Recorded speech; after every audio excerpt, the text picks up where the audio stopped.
I don't want to bother setting up my camera, but I don't want to give away because I feel like I'm just commentating in my head. So I may as well just share this. I'm gonna try and at least provide an analytical perspective as we're watching. This is right now. It's game 2, RLCS quals. Diaz is a new third for Team Nefarious. I'm not aware who this kid is, but Buddy and Adam have been a part of this team for a long time. Lion Blaze is a former CRL world champion, also played for Ghost Gaming. It is one of the best ones players in the world. The kid is just extremely solid. Kinsey has been around for the longest time in terms of RLCSX. I remember playing against him on many occasions. Percy as well. He was didn't really see his debut until he qualified as kind of a team that was almost like the Muffin Men. That was Squishy's old team before they got signed by Cloud9. Nobody really knew about them. They were just people that Percy and Magic Bear were just people that queued together a lot. They stuck around with each other. They saw it through, being as a team together, and it ended up working out at the end. And they ended up qualifying and then becoming Alpine Esports. And then that's where Mystic is now the sub. So we're looking at game 2 overtime. There's been a lot of back and forth that's going on. Not really too many defensive mistakes. Diaz with the clear. Adam's in a tough spot here. The ball's slightly behind him. He's going to make sure everything's good. And now all he needs to do is force a 50 or get it over, which is good. So he gets that. Now he needs to rotate out and grab boost. But he's going to be the next one to go. He's going to cross the field here. Yep, he lands the 50. And now once that clear comes in, they're going to, get it in the corner. And they're just scoping around, basically. They're just, the offense is trying to put it into the middle. They're trying to rip shots, make it awkward, get it over somebody, force a 2v1 situation by trying to beat maybe 2 people if they can, and then look to put it center. And so all defense wants to do is just force as many 50s as they can and conserve boost. So that was a little awkward. The whiff made it awkward for Percy there. And so this, so Percy recovers this, and he gets it over 1. This is okay. I mean, he's going to end up giving possession, and now, I mean, it's pretty much kind of a 50-50 into the midfield here on who's going to march forward. Adam goes forward. And now Lion Blaze wants to try and get it over, at least bump him. He can't get it out. And then Buddy actually recovers and puts it into the mid where Adam, they're rotating in. Justin rotation on defense there. Recovers that. We got to love seeing my rotations pop up there.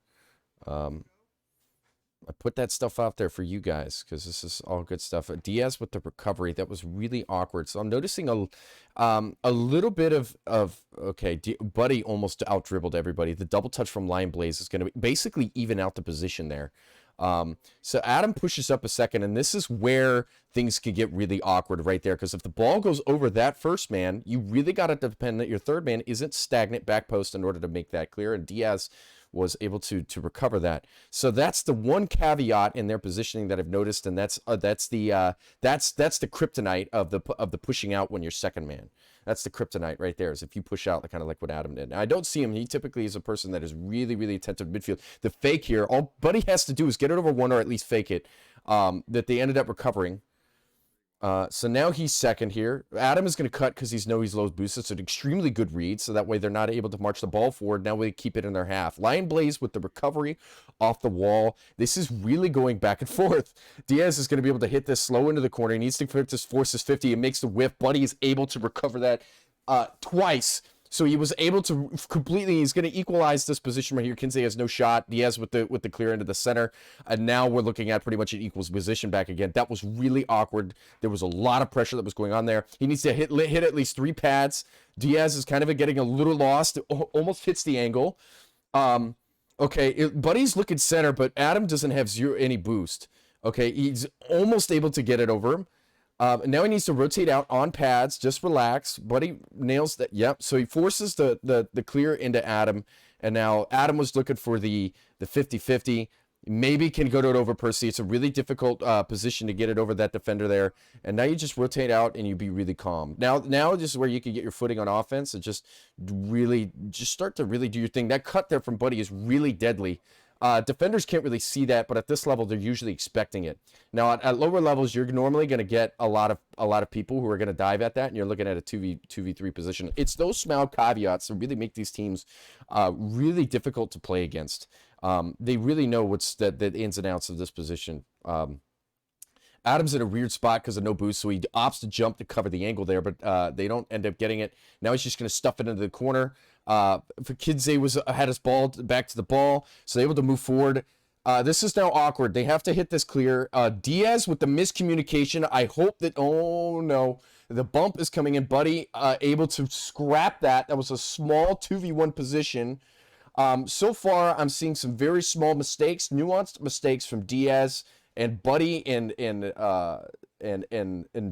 Adam are able to recover these pretty well. The clear coming in. Adam should be fine here. Passing it over to Diaz. The 50 comes in from Kinsey. It's a good read. I normally don't see that. Not unless I'm in a tournament game with as high level players as this. And now Adam with the close second man. That clears normally you don't want to hit the center, but it's okay. That is marked. They're looking at hit target player 1-2 pass here and a score. Yep. So something happened here that ended up that these two players had the back to the ball. The clear from Adam was fine. Diaz pushed up for some reason and he left that midfield open. I don't know why. There was that he pushed up there. So that was game 2. So now it's 1-1 in the series.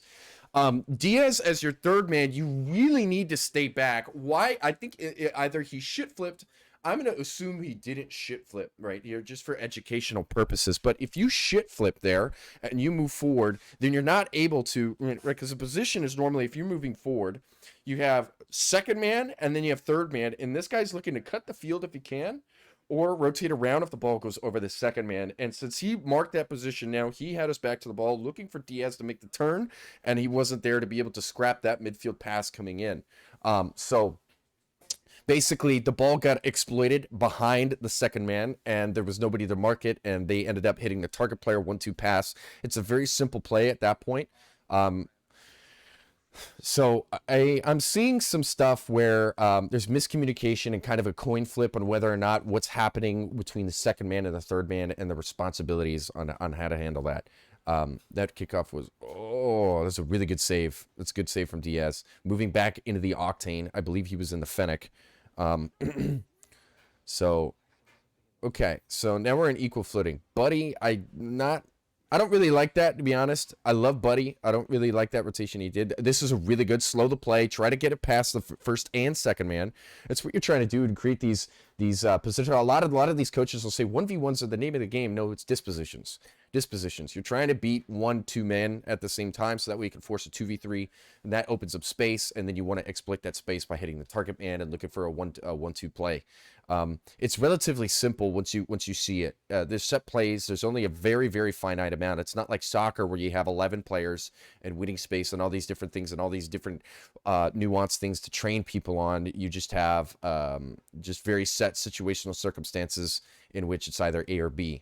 So it's a little bit simpler, but even then, there's still kind of a margin of error that happens in which, sometimes the second man will push too far up and the play or maybe the tackle loses, and then you have sort of the give or take with the third man needing to recover. Sometimes it doesn't work out, and then you have that sense of randomness that's involved. Okay, so Buddy makes it clear the second man. This should go into the second man. I wouldn't. Yep. So Percy's going to turn on this. He's going to get a second touch. And so now Adam was slightly out of position. He wants to drop it in the corner. Buddy's going to take possession. Adam slightly out. This could be awkward for Diaz, and that is why. So Buddy's able to recover that. It's just that kind of stuff. The little bit of awkward stuff, I feel like, is the kryptonite mainly with Team Nefarious. And that with these higher level teams, they could really exploit some of these awkward positions that it seems almost unnecessary. There's a really good cut. That's exactly what I'm talking about for Percy. Those cuts into the midfield. Defender Adam could not see what was happening. That could have been a goal. Not sure though. It's really unlucky. You don't really know what he's going to do there. So Kinsey is going to take possession. Adam with the early clear. You just want to force it high. It's off. You just want to force it high. So Adam did well there. You always want to force it high because the flip resets are deadly and you need to be able to at least bump them off the ball or do something to make it a little bit awkward. So that way he just relieves possession. That's the only way to do it. So dodges the demo by boosting forward. Buddy makes the cut in. And now you want to take possession here. So, yep. So now you just force a 50, and that's good. You've done your job. Now you can rotate out in a second. So Buddy's going to go. I normally like to cut in on that front post and then let my third man, whoever's the third man, just continually make streaks around whether or not he needs to go to the midfield or not. They instead opted for the third man to go second. Nothing should materialize here. They're trying to put it in the corner the whole time. You only need like 2-3 pads on defense here. The double's going to come in. It's probably going to center it if he can. There's a double commit from Kinsey and Percy, but they're low boost, so they can't capitalize the low boost situation. Adam almost makes the read. So did Lion Blaze. Okay, that was really, really close, but it works out. It works out. Okay, so now now he goes third, but he ends up getting Adam gets demoed. So that's the second man. Okay, Diaz would good. Yep, so that was good. That was good. They marked him high. That was a good read on the situation there. Kinsey's going to rotate out. Buddy is going to at least force a 50. Nothing happens. And now they can just kind of mush forward a little bit. And by doing that, they can grab 1 or 2 more pads. Buddy opts to go first. That's fine. And that's why he's going to give it into Adam. Adam's going to do his thing. I'd noticed, dude, he's so mechanical. It's ridiculous. Whenever I play with him, it's really cool because he always does this stuff like that, and those make a big difference in creating space for yourself to allow yourself eventual scoring opportunities. It's usually your opportunities like that are going to come out on defense in the air.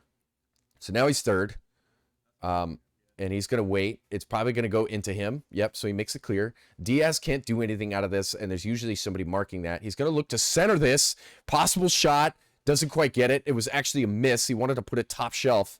But he couldn't get the timing on the bounce. It's just part of the game. That's part of the game. And what do you do here? So now Diaz makes our Buddy with the cut into the midfield again. The deadly trademark cut right there. That is so apparent and high level. Buddy wanted to make the cut, but he didn't want to cut Diaz out of his shot opportunity. I think there was a possible mind game that happened there and that caused Diaz to possibly miss because he wasn't sure whether Buddy or not was going to cut in. At least I would be slightly mind gamed by that. It's not a bad thing to do that. And that kind of stuff does happen. And that's kind of the randomness that goes into the game. Diaz with the there. Okay, so it's into the quarter. So even though they double committed, it's fine. And it's overtime. Okay. So what do we do here? Okay, so kickoff goes. It's in favor of them, but Buddy makes the 50, and now it's going to bounce into the wall. He wins the tackle. This could be awkward. Oh, Adam recovers it, and the pass coming from the midfield. And now this should go into the second. Kinsey is going to tap it around, and now it's a free clear into the third at this point. Now you win space. They mess up. He's looking for a 50 or to center that. It doesn't work out. And now what do? So now he's going to rotate out third. The second gets beat by his matchup there, so they're going to win space. Buddy, yep. So he cuts in, right? That's that close second man rotation that I talk about. That's what I like to do. And so now they're just going to, because they have space, that is just going to happen all day. Just because once you get space, you could beat out the first, and then if you can't make it to where you beat out the first and put it in a position where the second man can take control. That's brutal, and it was really well executed from Kinsey. And Buddy is somebody I met at LAN. I met him at LAN in Atlanta. I also met him when I first got into Rank A in 2018. And during the midst of playing in Rank A, it was one of the most mentally straining times of the absolute depression of me trying to fit into the higher level and learning because it was of a higher pace. While at the same time just getting absolutely bombarded by every single 12-year-old who thinks it's cool to bully you. It's very difficult, but Buddy was one of those few people where you could really just connect with, and I really, really enjoyed being around his company.